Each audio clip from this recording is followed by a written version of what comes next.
Hey y'all, Boogie Night here. How's it going? Now, before I get started on tonight's review, there is something I want to talk about for a moment or two on a serious note. For those of you who don't know, this project is very much inspired by the YouTube series blog Midnight Screenings. And for those of you who haven't checked it out by now, you really should. It's hilarious, it's informative, it tells you what to expect or not expect from a movie that just recently started showing at the local theaters. And there are a slew of different hosts and co-hosts depending on the movie that's going, and each of them have their very unique personality, or realm of bitterness, depending on what they're watching, obviously. But the two biggest personalities that I love watching and were the biggest inspirations for me were Brad Jones and Brian Lewis. Now, that being said, Brian and his wife Leddie are going through a few things. Recently, Leddie's father passed away, and shortly thereafter, her relative, forgive me, Leddie and Brian, I don't know the exact relation other than I know they are of a direct relation to Leddie. So they're trying to help mitigate and pay for funeral and health costs, since we all know that can be extremely, extremely expensive. So Brad and company and Brian and company have set up two GoFundMe pages, one for Leddie's father's funeral expenses and one for her relatives' medical expenses. If you can, please get involved. I'm going to post the links in the description of tonight's review. And like I said, take a moment. If you can waste your time watching me blab on about movies, you can take 30 seconds to take a look at those two GoFundMes. And if you can donate any amount, please do. It would help them immensely. And if you can't, send it to your friends, post it to family, anybody who you think might be able to help them out. They're really good people, and I respect them, and any kind of help for reaching out is very much appreciated. Whether it's friends, family, hosts, co-hosts, fans, short-term, whether long-term, or some dumb idiot fanboy sitting here in a black shirt and a trilby blabbing his head off and thinking he's got potential. So check it out.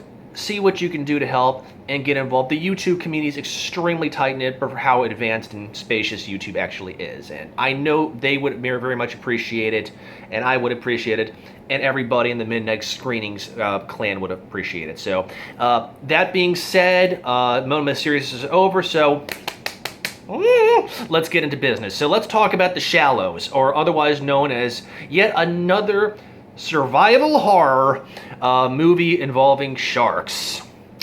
Yep, cutting it real unique on this one, y'all.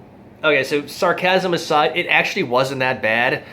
It wasn't that great, but it wasn't that bad. I will give credit to the fact that it's nice to see Blake Lively with a personality that's not a spoonful of vanilla ice cream. And you're probably thinking, how do you know about a personality otherwise? Well, I had a girlfriend back in DC that was a very big fan of Gossip Girl, and I was subjected to a few episodes, and that just kind of got to see how vapid she was. But I'm glad she has some more talent in this movie. I will tell you that much.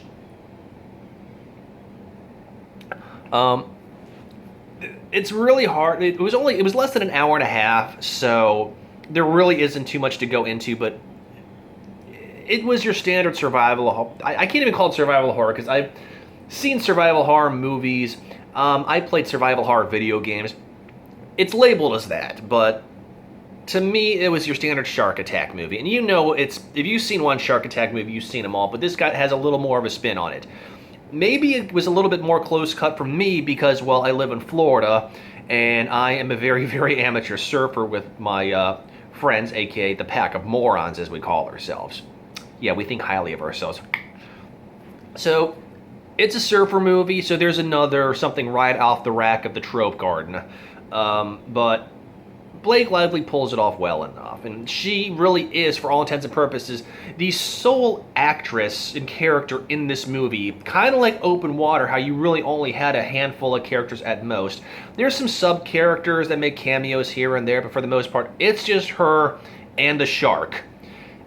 So let's get started on the plot. This is going to probably be a quick review because there's, once again, not much to talk about.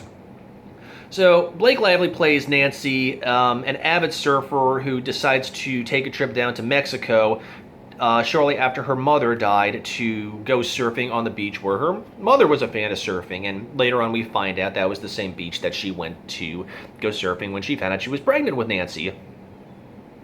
Sure, why not? I mean, I can't guarantee I would go surfing, but if that was the case, but, you know, once I find out where the mom and dad discovered that I was going to pop out in 9 months, yeah, sure, I'll make a visit just for nostalgia purposes. Or horror purposes, depending on where it really was. That's beside the point. So she goes down to Mexico and hitches a ride with a local named Carlos. And she's like, okay, well, what's the name of this beach? All I can tell you is the description. He's like, well, I'm not going to tell you the name, but it's a paradise. Spoiler alert, if you've been to any beach or seen any horror movie where they know the natives will not tell you what it is, you're bound to get embroiled in some wicked, awful stuff. At least that's my opinion. But then again, nostalgia trumps horror, and without that, there would be no plot.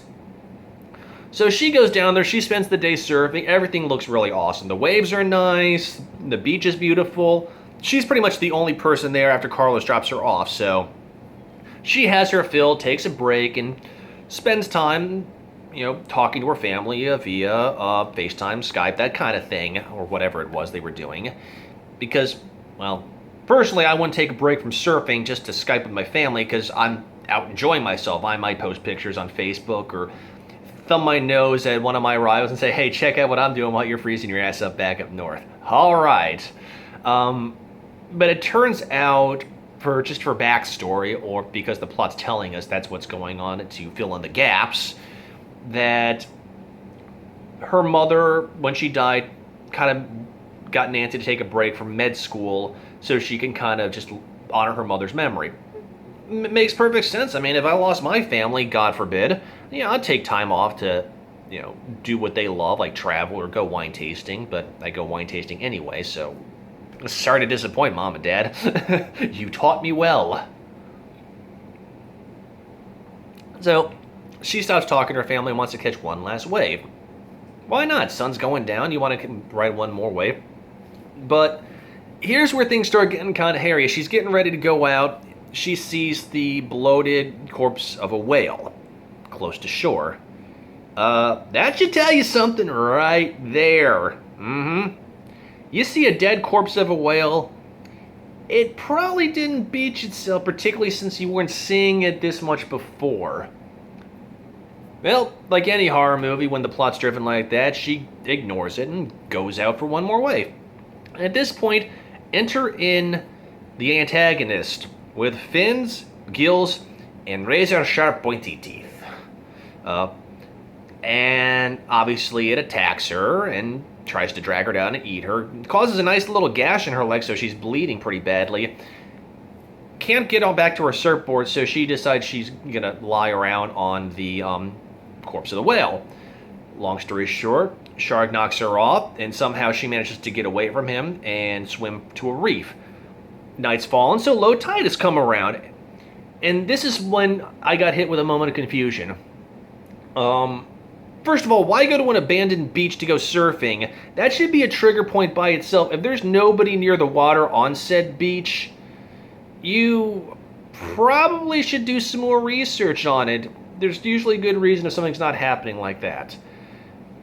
But whatever. Yeah, because the plot says so, she does that. So she's out on the reef and she's forced to spend the night. The whole time, while the shark is doing donuts and not losing interest in her because she is in the safety of the reef. Now, I don't know enough about sharks. I do love Shark Week and I do love the Discovery Channel, but I would think that the shark will probably lose a little bit of interest if it hasn't gotten a hold of her by night. Or maybe it's just getting its fill on the dead whale, or some combination of all that. Doesn't make any sense, but okay, we'll go with it. And secondly, if she's staying out on the reef all night, yeah, she actually has to have her wits about her, but honestly, I don't think I would have been able to hack it all night because that water, even though down in the south, in the Mexico area, probably gets a little cold, and she probably will be losing body heat. But I'm analyzing this too much, so let's continue. So the next morning, and once again, if this wasn't taking place in Mexico, as we know, I would have my prime favorite of what I like to call only in Florida. Duh. When you meet the idiot that serves as both the comic relief and the cringing part. So next morning, Nancy, Blake Lively, whatever, happens upon seeing a drunk dude passed out on the beach. Once again, I would think that is Florida, down in the touristy areas like Cocoa, Miami, and maybe Largo and Key West, where the drunks go out to pass out and wake up the next morning with a hangover and wonder what the hell they got there. Probably with a tramp stamp or a man stamp, but that's beside the point. Now, rather than help her, even though she's screaming at him that she is in danger and needs help, what does he do? Like a true patriot, he steals her shit. And then sees her surfboard out in the water, and he's still a little bit 45 degrees starboard, so God only knows what he was drinking during the course of the night. I don't want to think about it.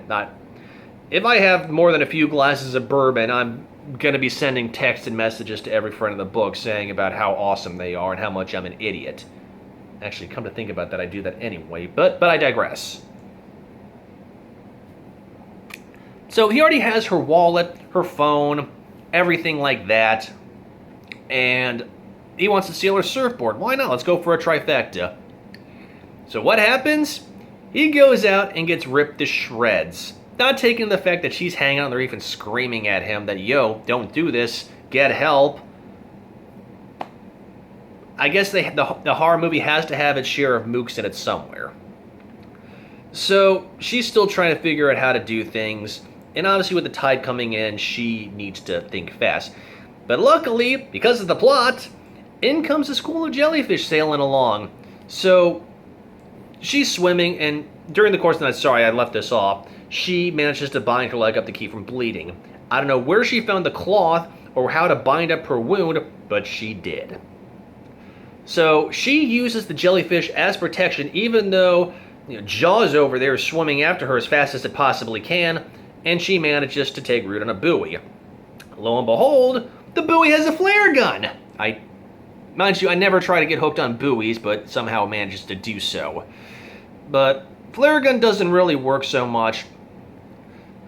She's trying to signal somebody to help her out. But during the course of the time frame, she finds a GoPro camera. She's got the flare gun. So pretty much it's almost like an episode of Clue, like it was the shark on the buoy with the flare gun and the teeth.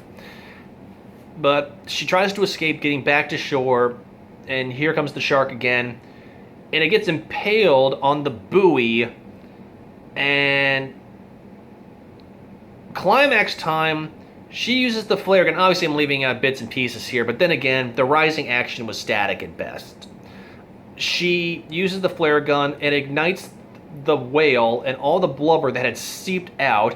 Now, I don't know if blubber's flammable. I have never tried it out. It's not something that I think I would want to do, but you know what? Let her be resourceful. This is a horror movie. Brains go out the window, and it's just the set of eat or be eaten. And the shark dies when it catches fire, and she swims back to shore. She faints. Even though the next day Carlos and the son come along, see her floating, they rescue her, blah, blah, blah, blah, blah. Okay, whatever. That's the plot. There's a nice little cutesy happy ending. Not worth it. But the movie was only 80-something minutes. I don't even think it was an hour and a half, really. I need to check out Wikipedia, but it was a brief movie. And I know this sounds really kind of dumb and cheesy in your average run-of-the-mill movie, but it really wasn't that bad. Blake Lively has that femme fatale personality of wanting to survive and not just this dopey little rich chick that's like, well, I'm going to have my way, I'm going to surf, and I don't care what anybody thinks. She literally has that almost Charlize Theron sense that I'm going to survive, I'm going to make this happen, I'm going to win, you're an asshole, and you're going to get away from me one way or the other.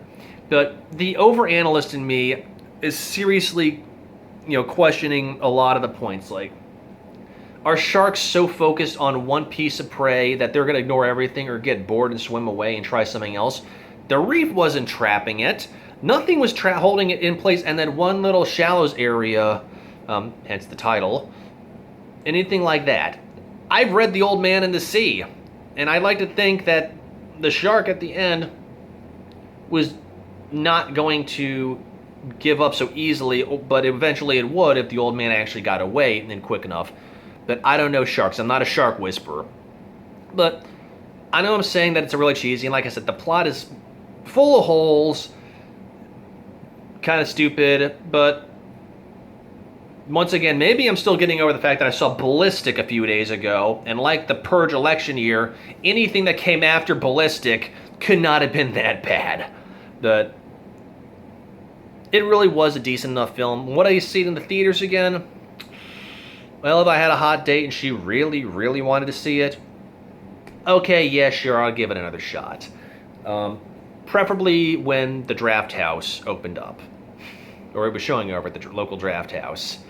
And Redbox or Netflix, sure, but I really wouldn't waste my time with it. If you are more of a deep thinker, so to speak, who wants a little more out of their films besides Jaws 5, without Mallrats proposing when it pops out of the water, I wouldn't care less about this, but it's mindless.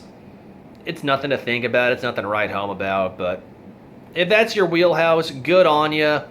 I'm looking forward to catching some more movies. I've got a couple more movies coming up in the next few days, obviously completing the Force March. I'm seeing one tomorrow with Redheaded War Bitch.